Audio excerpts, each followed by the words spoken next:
You're listening to another episode of the Coaster101 Podcast. It is officially 2025. Our long hiatus without my voice is over. But I am Andrew Stillwell. If you've listened to this podcast for any stretch of time, you probably know that by now. And if you haven't, welcome. You know, this will be a good first episode to jump in on. But joining me this week, my two Coaster101 co-writers. First up, we've got Eric Woolley out in California. Hi, Andrew. Happy New Year. Happy New Year. And also up in Michigan, we've got Larry Treese. Larry, what's up? Hey, Happy New Year. Welcome to 2025. This is right. So 2025, the Coaster101 Podcast, back with a vengeance, at least until real life gets in the way like it did last year. But there's only really one thing we can talk about to kick this year off, to kind of jump back into the coaster dialogue and the whatever's happening in the industry right now. And recently, if you've been paying attention to any sort of coaster internet news, you'll likely find a lot of people who are very mad online that the newly merged Six Flags / Cedar Fair, but now Six Flags Entertainment Corporation, has closed a number of coasters and attractions, oftentimes without warning. There's some other coasters that have closed this year. That closed last year. Other coasters that have announced a future closing. So we're going to talk about, we're going to fire up some Boys to Men and talk about how it's so hard to say goodbye to yesterday. It is one of these things, though. I mean, roller coasters are machinery, and machinery probably has a shelf life of so many years. First coaster I do want to talk about, though, this is one was not in the Six Flags Cedar Fair world, but it was Busch Gardens Tampa. They announced the closure of their iconic Schwarzkopf looping coaster, Scorpion. They announced it a couple weeks in advance, if I remember correctly. They had a last day. I feel like there were, again, people mad online because they didn't get to ride it on the last day. Operations. Eric's already laughing, and I'm feeling it already for him. I want to get your guys' thoughts on coasters like last day operations. I know I've been to one of these last ride events back in 2015 when Thunder Road closed at Carowinds. The coaster had a long line all day, but everything else, leading up to it that season, you could just walk on it. And I think people starting to look at coasters when they close is through like rose-colored glasses a little bit. They're like, oh, this coaster, I have so many memories on this coaster, and I'm going to try to live them all out in the last 3 weeks of operation rather than just riding it every time. Have either of you ridden Scorpion at Busch Gardens Tampa? I did relatively recently. Last year, I think was the last time I was at Busch Gardens Tampa. Yeah. And it was, I have still never ridden a Schwarzkopf that I did not enjoy. So I thought it was great, but it was, like you said, it's not like there was anyone riding it a year ago. Right. And, these Schwarzkopf coasters are old. And it's, I don't know if they have said if it's just going to get destroyed or if it's going to get relocated. Sometimes these old coasters find a new home somewhere else in the world. I think that happens with a lot of the Schwarzkopf coasters. Yeah, I think this one was confirmed. It was going to the scrap heap, but I know they were in talks with the roller coaster museum about getting parts of it. So yeah, or the trains being reused sometimes happens. So like, it's sad because it is relatively historic in that there's no such thing as a new Schwarzkopf coaster. This is not possible. But it's not.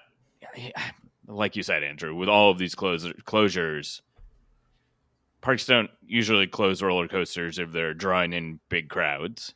Yeah, unless the coaster injures somebody or is broken beyond repair for some reason. Yeah, and I'm one of those people. I think Scorpion was either my first or second big coaster. I don't remember. I know I rode Scorpion and then their old Aero corkscrew Python back in the day, and those were like my two first big coasters. So it's like one of those is the case. I don't remember which is which.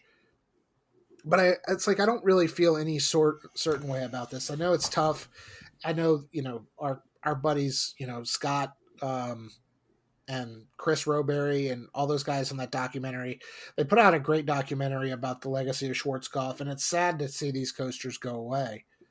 But did the park do it right by giving them a kind of a last ride announcement, or were people so upset because it was closing, and then because the last ride announcement didn't the last ride, like actual day, I guess it was raining and they didn't reopen it because there were too many people in line or something like that.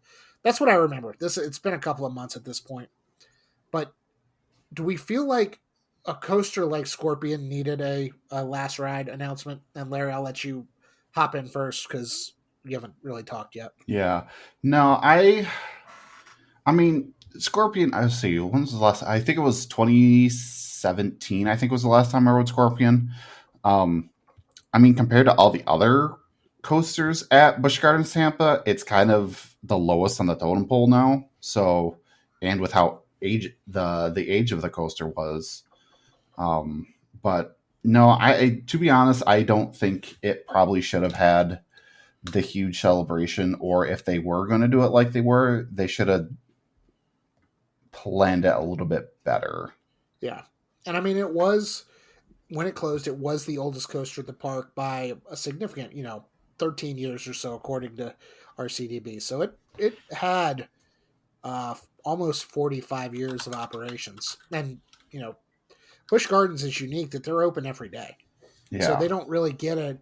I'm sure it closes periodically for like maintenance and refurbishment and things like that. But that's a coaster that was running pretty much 44 straight years minus the odd.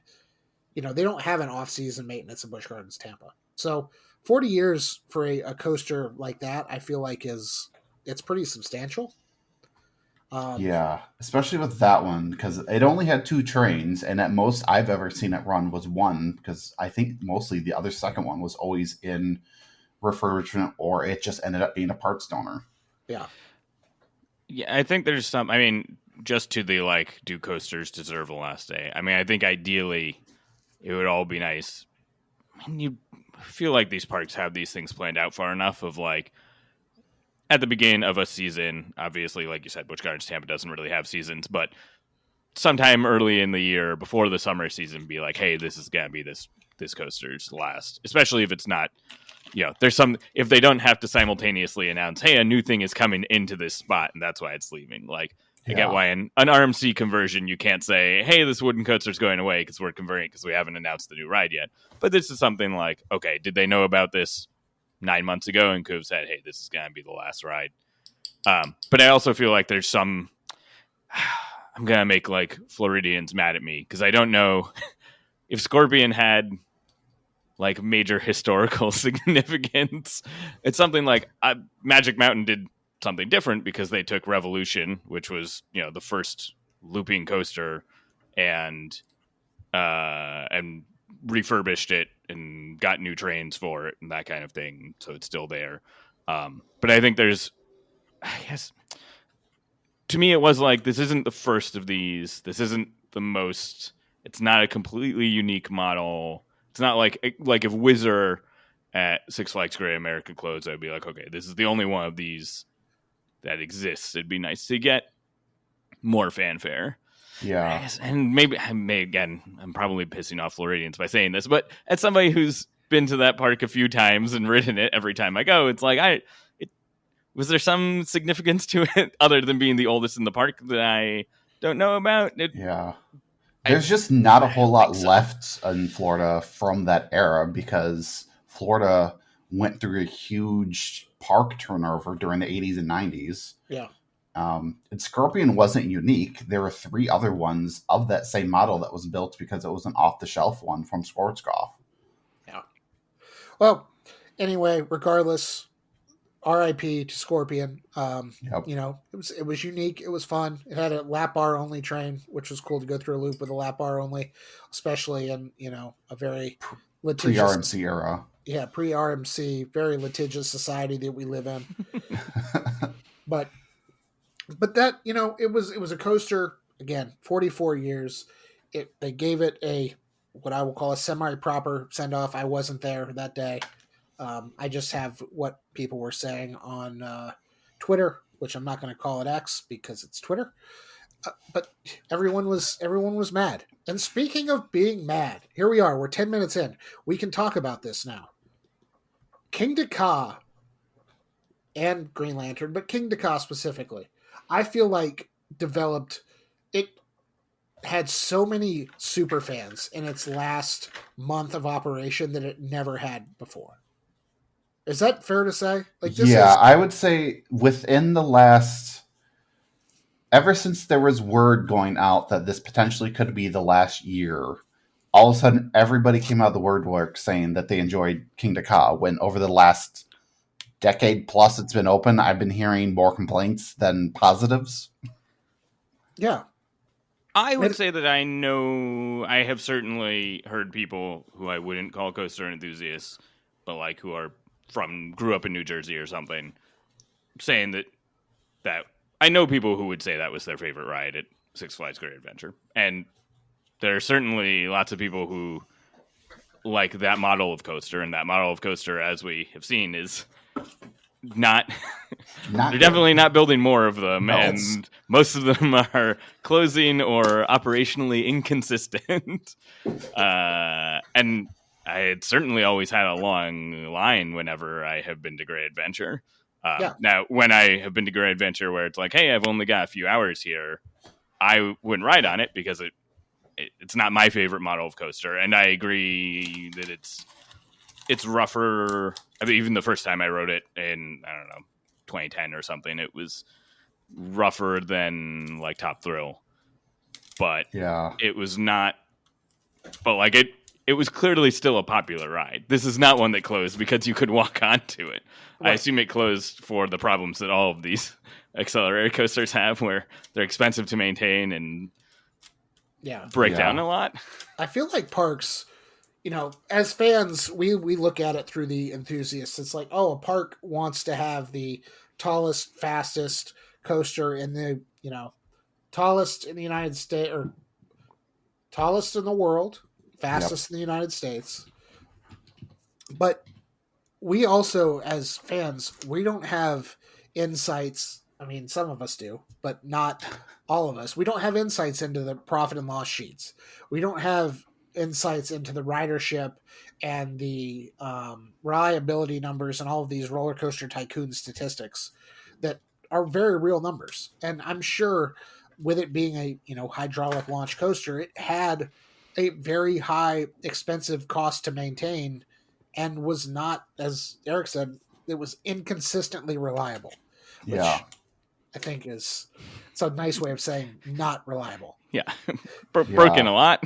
Yeah, I think when the numbers were officially ran between the original Top Thrill Dragster versus Kingda Ka's ridership was significantly lower over its lifetime. And from everything that I've seen about it, I was unfortunately never got the chance to ride it, but everything that I've seen about it, it always just seemed like a worse version of Top Thrill Dragster. Yeah, I mean, I did ride it. I rode that, and I never rode Top Thrill, Top Thrill Dragster or Top Thrill 2, because the restraints on Kingda Ka were the over-the-shoulder vest restraints, kind of similar to Intimidator 305 or Project 305 or Magnum or Maverick. Yeah, so the over-the-shoulder vest restraints, and they fit for whatever reason. The lap bar and seatbelt at Cedar Point did not fit me. So I've ridden Kingda Ka, did not ride Top Thrill. But it was over before it started, I feel like. You took the launch, you go up the top hat, and you come down, and you hit that big hill at the end, and you're done. And I don't know. I think a lot of people were very mad just because of, the status of the coaster. This was the coaster that, some people say ended the coaster wars because there hasn't been a taller one built ever. Well, until Falcon's Flight opens. There wasn't a taller one built for a significant, 20 years or whatever it was. And only a couple, one faster, two now Falcon's Flight. But I can't get behind the the coaster enthusiasts who are saying Six Flags lied to us and blah blah blah. This is not fair, and it's I don't know. Maybe I'm just cynical. I think, and if you guys know me, yes, I'm cynical.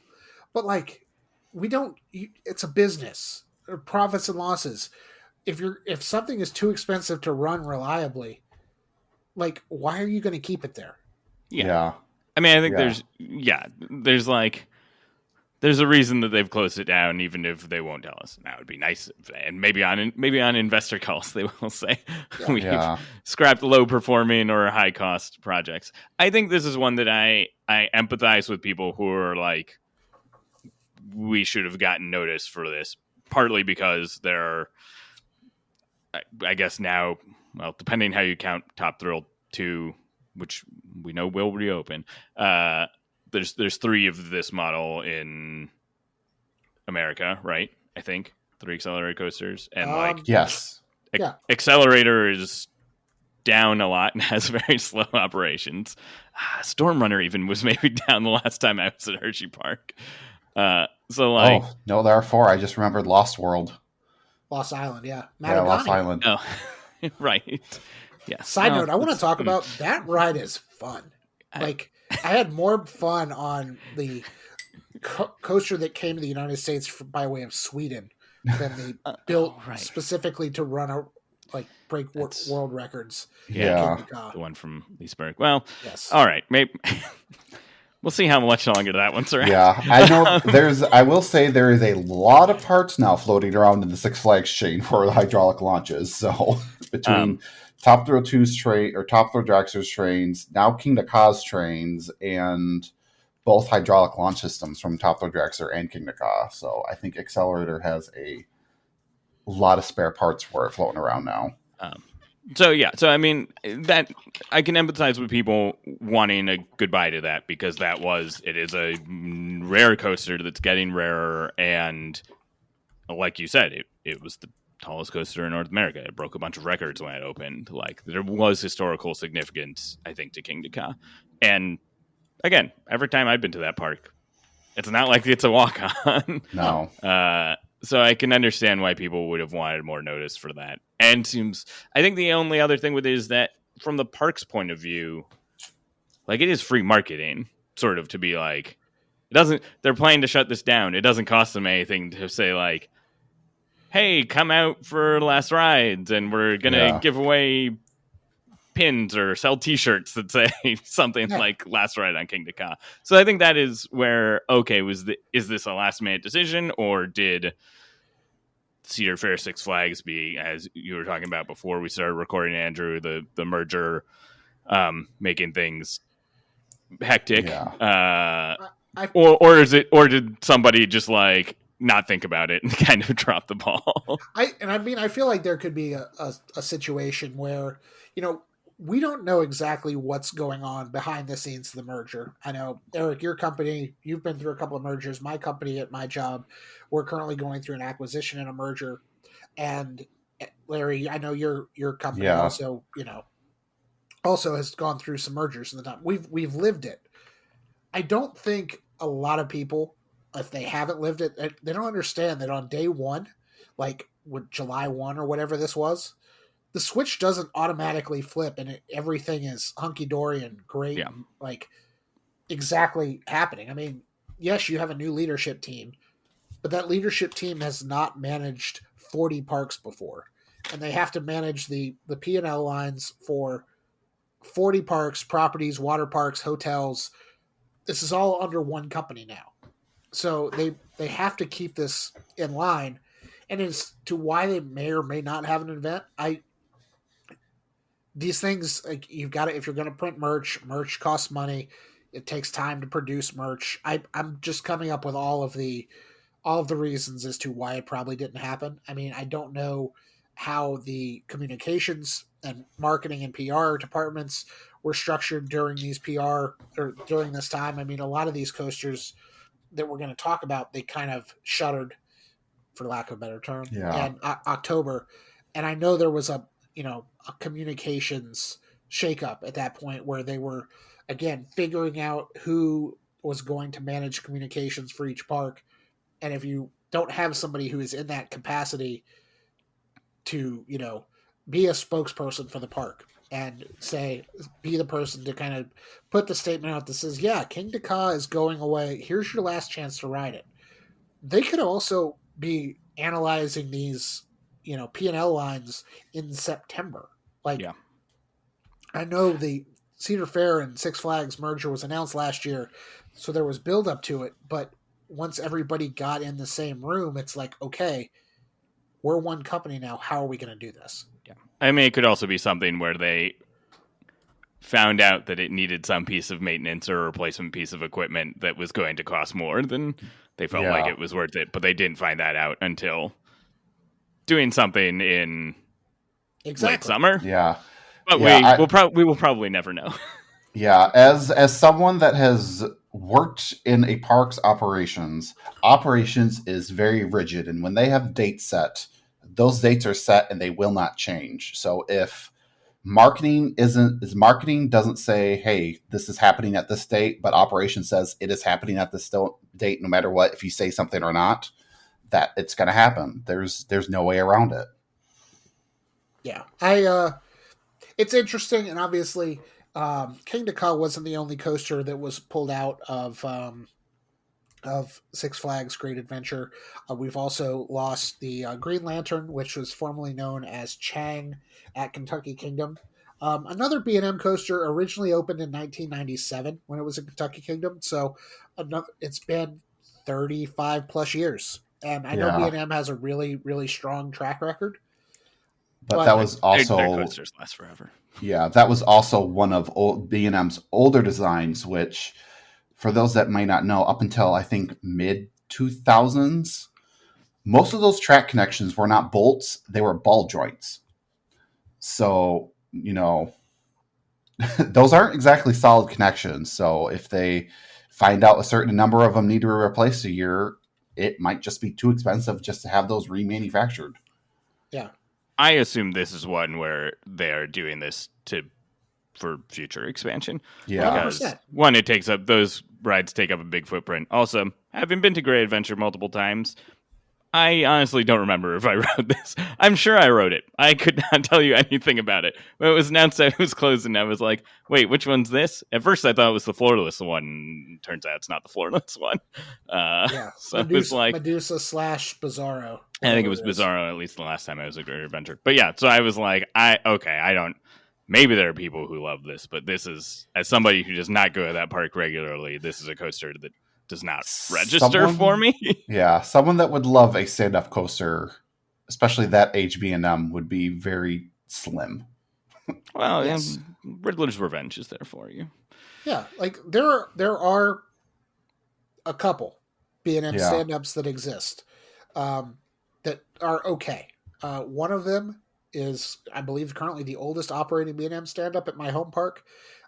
We're going to talk about another coaster they're removing at Carowinds, but I really wish they would have just got them both one fell swoop, taken them both down.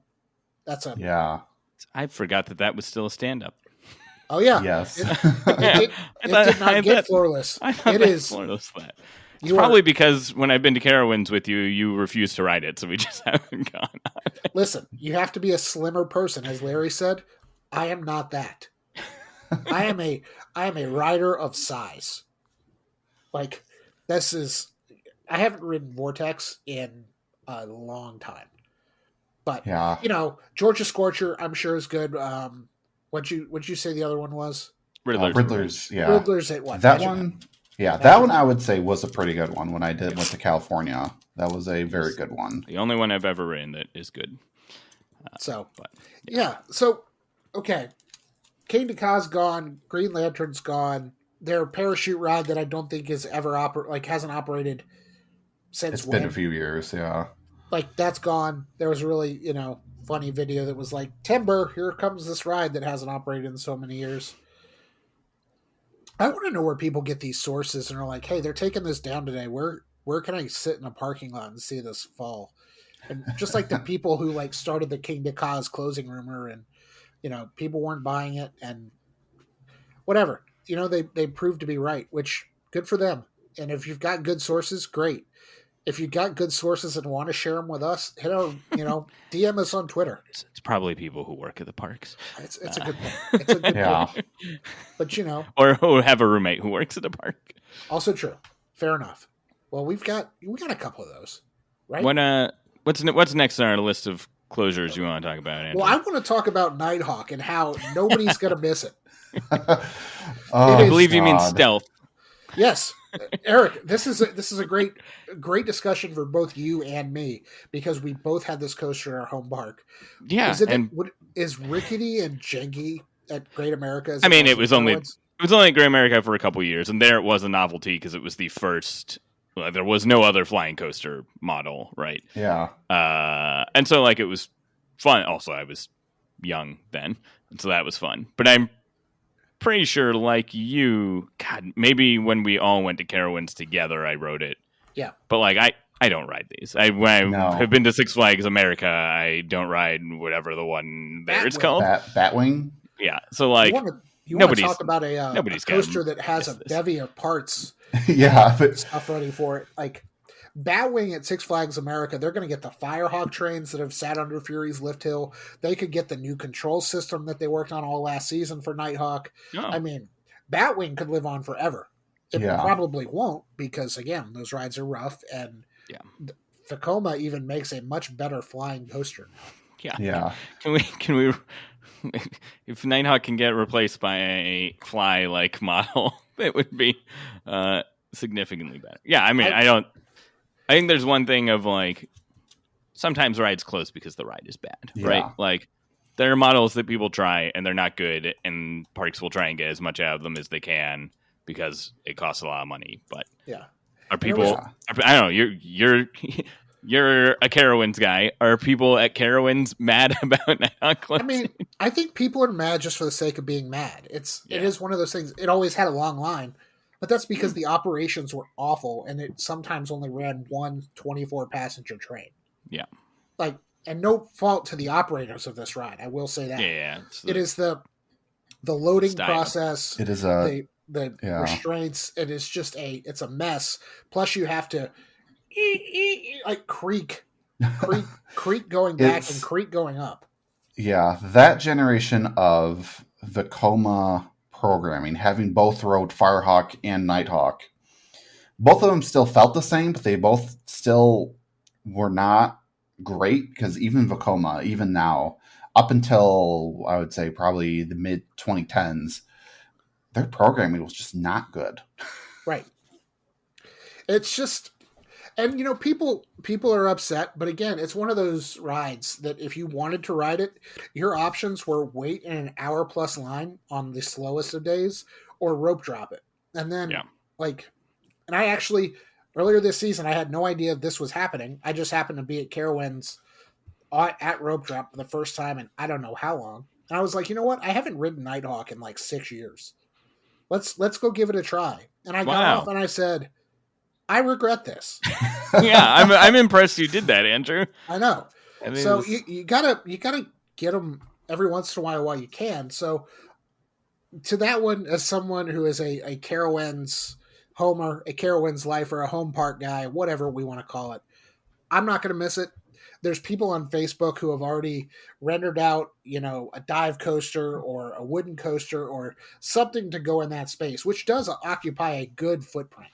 Where that former Carolina Sternwheeler riverboat used to operate and kind of roll through. But not going to miss that one. And another one I'm not going to miss, Anaconda. I'm sorry. Yeah. Anaconda King's Dominion, it's great. You want what the novelty of this coaster is? It has a tunnel that goes underwater. That's it. All I remember about it.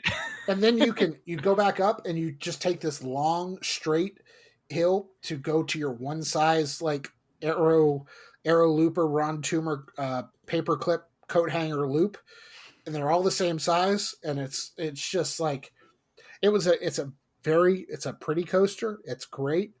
I'm sure it was a pain to drain that tunnel if it rained, but guys, it's an Aero Looper. There are Aero Looper coasters that are it's starting to become a dying breed, much like Schwarzkopf's and much like Togo in the U.S. Like, the Aero does not exist anymore. Like, SNS has their blueprints. They're not going out there and building Aero design coasters.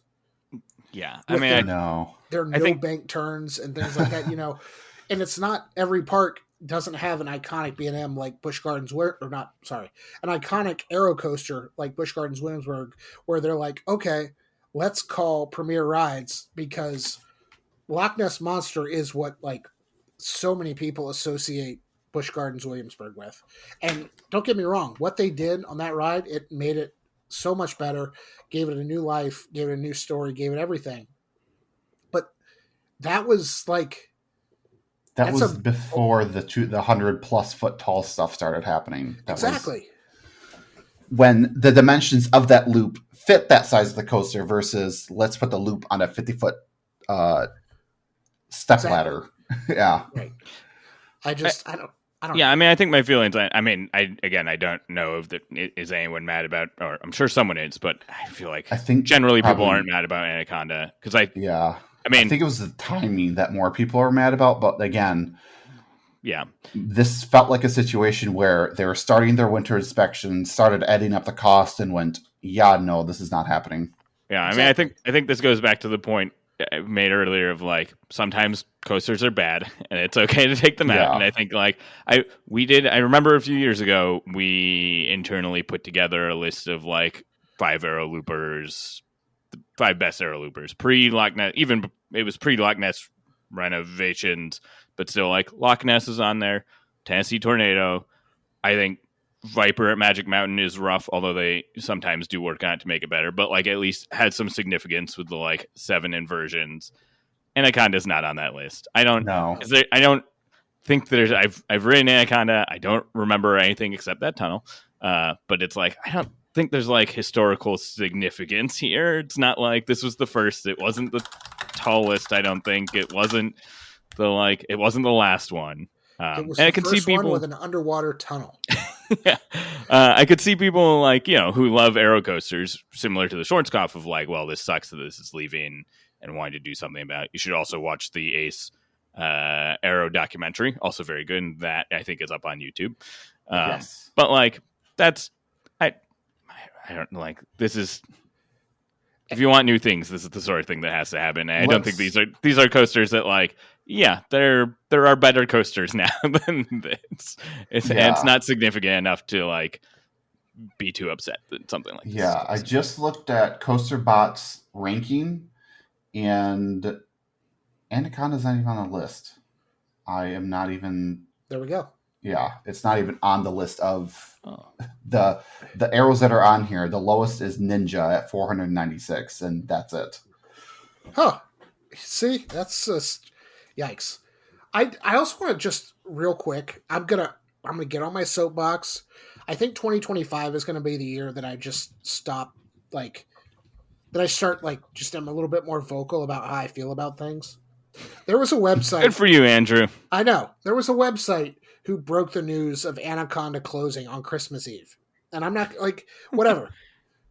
Why are you going to make a PR person stop spending time with their family to now have to confirm or deny the rumors that, demolition permitting was, why did you have to do it on Christmas Eve? Yeah. You say it's a gift. You want to get the news out first. That's the job of the news site. Yeah, I get that, but man. You're just trying to get a job at a park. Yeah, maybe one day. But, I don't know. I empathize with those people. I work in marketing and communications, and I'm not in that kind of marketing and communications where stuff is being constructed and, there's town meetings for anything that my company does. But if somebody was planning a news release or whatever, and I know Carowinds came out with one for Nighthawk eventually that was yeah, whatever, it's closing. And so is the Schwarzkopf Enterprise, and so is the tiny drop tower. That's just why even have a drop tower that size? Anyway, I just think they could have done it. Do it the day after Christmas. Come on. Yeah. One more coaster that has announced its closure. This one I'm actually a little bit. I mean, I'm not upset but it is like it's a coaster that I didn't get to ride during my one trip to this park because it was closed because of weather.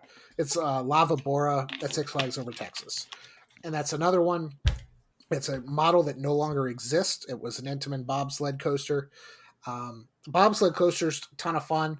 There's only a handful of them still left anywhere and from any manufacturer, but this is the one, and I'm not even mad at closed because again, at the end of the day, these things are machines that have lifespans. Everything has a shelf life.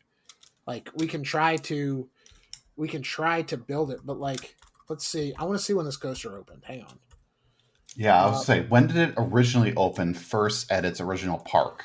Okay. 'Cause this was part of the ride rotation ones. Yes. It originally opened. It was Sarajevo bobsleds.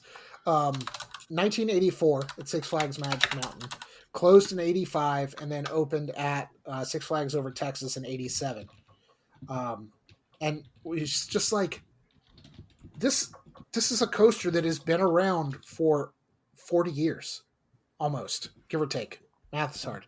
But like a roller coaster is 40 years. It's just, I don't know. I'm sad it's gone. I don't think it needed hey, come get your last rides on Lava Bora because I don't think it's going to like sell like 4 tickets. I mean, again, I think the reason that I could see this one getting that is that it is, like you said, it's the last one. There's no other Intamin bobsled. It also was not running the one time I've been in Six Flags Over Texas. But, and to the average person, does that matter? Like coaster maybe not. But if somebody a weird niche, and I get that. Believe me, I run a coaster podcast. Like I'm a niche within a niche. But yeah, like, I mean, I think for somebody who's been going to that park for like in the same. I mean, again, I'm obviously also a little bit extreme, but it's like in the way that like, okay, there used to be a Schwarzkopf shuttle loop at my home park and it's gone. And now all of them are gone. Mazum's Revenge, maybe, or whatever they're calling it now, but not really the same. And it's like, okay, I can't ride a coaster like the one that I rode as a kid ever again.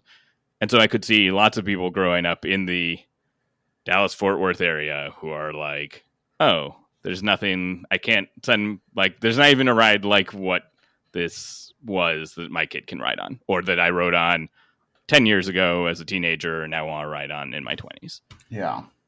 Well, I feel like you can get the same type of thrills on a bobsled coaster. I mean, even though there are basically no bobsled, there's one bobsled coaster in the US, I think. There's Reptilian, there's Flying Turns, which is kind of that, but not really. It's true. It's actually the only one I've been on, because Reptilian or Avalanche was closed when I've been to King's Dominion, I think.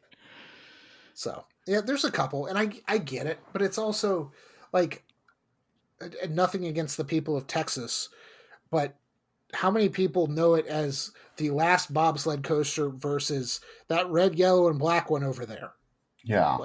I mean, I don't know. How many people at Carowinds say that about every ride at your home park? Listen. And how mad would you be when they take Fury out? I mean, they tried to take it out last year. That one guy, he was like, I'm taking pictures. I'm pointing at that support column. He tried to get it out of there, but they wouldn't let him. Anyway, I'm not going to make jokes about that. That's, nobody got hurt. Coaster's running fine. It was running the other week at Winterfest. And meanwhile, Nighthawk had a sign at its entrance that said, "This ride is closed for season-ending maintenance." Yeah. Because it's like, this ride is now closed. Moose out front should have told you. Sorry. Yeah. And, half the people who go to Carowinds still call it the Borg anyway. Just like... That is true. Like, it is what it is. I'm sorry. I'm of the opinion that in this hobby, there are going to be roller coasters that close, just like there are going to be new roller coasters that of course. I mean, again, these aren't things where I don't think anyone's... Well, I'm sure there are people who are mad that it is closing. I think that is silly. Yeah. I think for something that is historically significant, or that is a lot of people's favorite ride at a park that they go to often, like a lot of people in the New York, New Jersey area feel about Kingda Ka, to not give them notice, I understand why, like, people would be pissed about that. Like, Disney would never do that at any of their rides. I don't think. Where it's like, hey, we're closing Space Mountain tomorrow. Sorry. I mean, I feel like this is a new thing in the age of the internet. Like, because like I remember going to Disney as a kid, and one time the 20,000 Leagues Under the Sea submarine venture was there, submarine adventure. And the next time I came, it was Ariel's Grotto, and you could go meet the Little Mermaid. And that's probably because you were a kid, so you didn't get the magazines, or you didn't know how to read.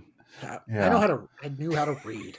Actually, Disney had gone through this earlier this year with the whole thing with the Cars Land that's replacing the riverboat. Yeah. The riverboat ride. Yeah. But they announced that it was closing, right? Yeah. They didn't close the riverboat. Yeah, there's no date set. Also, that's yet. Disney World, and nobody really cares what happens there. Oh, come on, West Coast guy. None of those rides have any historical significance. Yes, they do. Anyway, and the thing that I can't stand through this whole thing, and maybe I'm just taking the side of the park just because, as Eric says, I want to work in a park one day. Maybe it's because I work in marketing and communications and I empathize with these people. I can't stand the roller coaster enthusiast entitlement who is like, oh, Six Flags is so unorganized. Why wouldn't they tell us these things? And these same people are championing Universal Orlando because they confirmed a closure of Hollywood Rip Ride and Rocket after somebody leaked the construction documents that said, hey, we're removing this coaster. Universal Orlando confirmed it in a random tweet to some random account. It's like, this is not an announcement. This is, we're going to close it. We're going to bury this in somebody's Twitter replies. But because it's Universal, everybody found it and was like, oh, well, it's closing. Oh, we've got 9 months. Thanks a lot, Six Flags. It's like, come on. Nobody likes Rip Ride Rocket that much. Except that one guy on Twitter. I like Rip Ride Rocket. Actually, what? Nick does too. We both had a great time on it last time we were there. I mean, to your point, as the pro marketing employee person, it's possible Universal had a big plan to announce all of this in February, not on Christmas Day, and say, hey, for the next 6 months, the high season of theme park vacationers, this is your last chance to ride it. And I'm guessing there will be Hollywood Rip Ride Rocket merch about like, hey, last rides, and they've already started gutting that ride. They removed like 80% of the songs because you can't get a DVD anymore. Well, that too. Like that was the novelty of that ride. Was like, yeah, we're gonna film you on the ride, and we're gonna put it on a VHS tape, and we're gonna, I thought the novelty of the ride was that I can listen to music from the Muppet movie on it.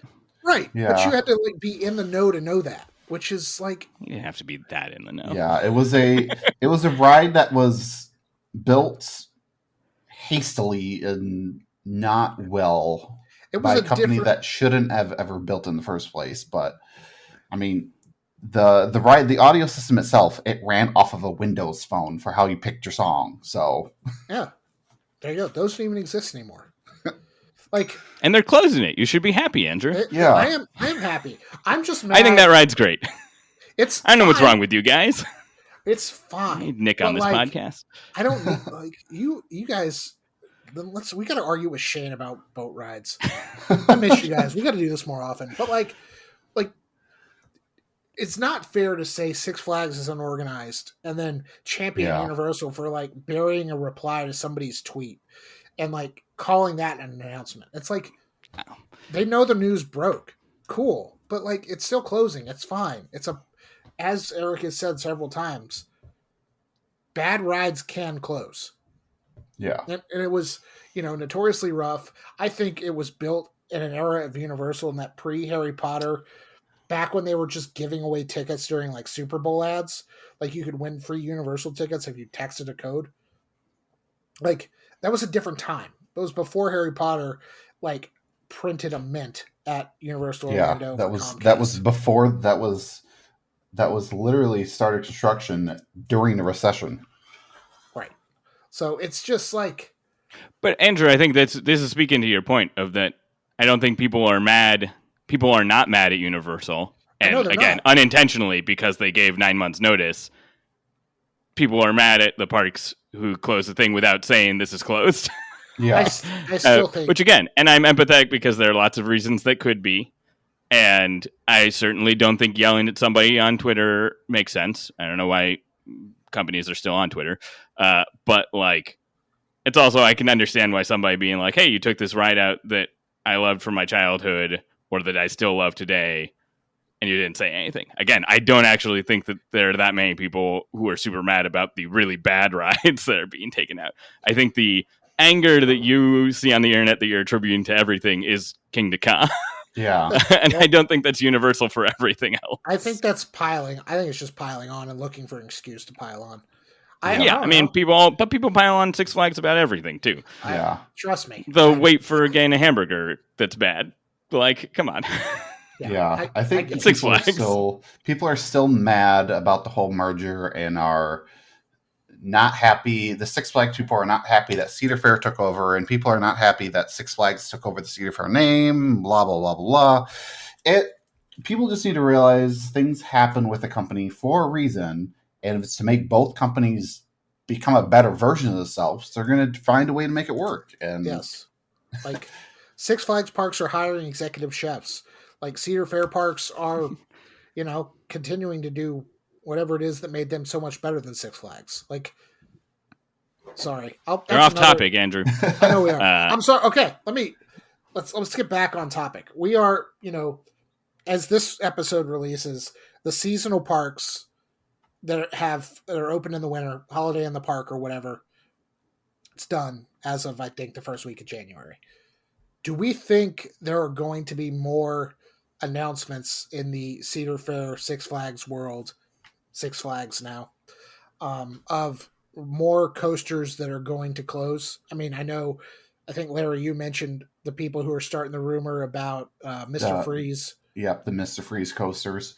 It's gonna happen either way, whether or not we have an opinion on it or not. But it's the parks are now starting to look at their budgets for the year, and operations is going to start looking at the budgets for the year. It's going to be essentially, hey, do we have the money to run this or not? And don't the parks already need to be starting or already doing their maintenance on a lot of these rides if they're opening in 2.5 months? I feel like, well, again, I mean, this goes to, I'm sorry, Andrew, I'm going to piss off your communication job, but like, they know now if it's going to be closing. And if they haven't announced it now, they're not going to say anything. It's just going to open and not be there. Unless it's something like a Top Thrill-like situation where this is more broken than we thought and we need more time to fix it. I'm more likely it's going to be the new coasters that are announced will get delayed because that seems to happen every year. It's true. But, somebody, I don't care where you are, every park has that one person, like one super fan Stan account who will like camp out in the Cracker Barrel across the street and like with binoculars and take pictures of like coasters under construction. And it's like, cool, great. Why?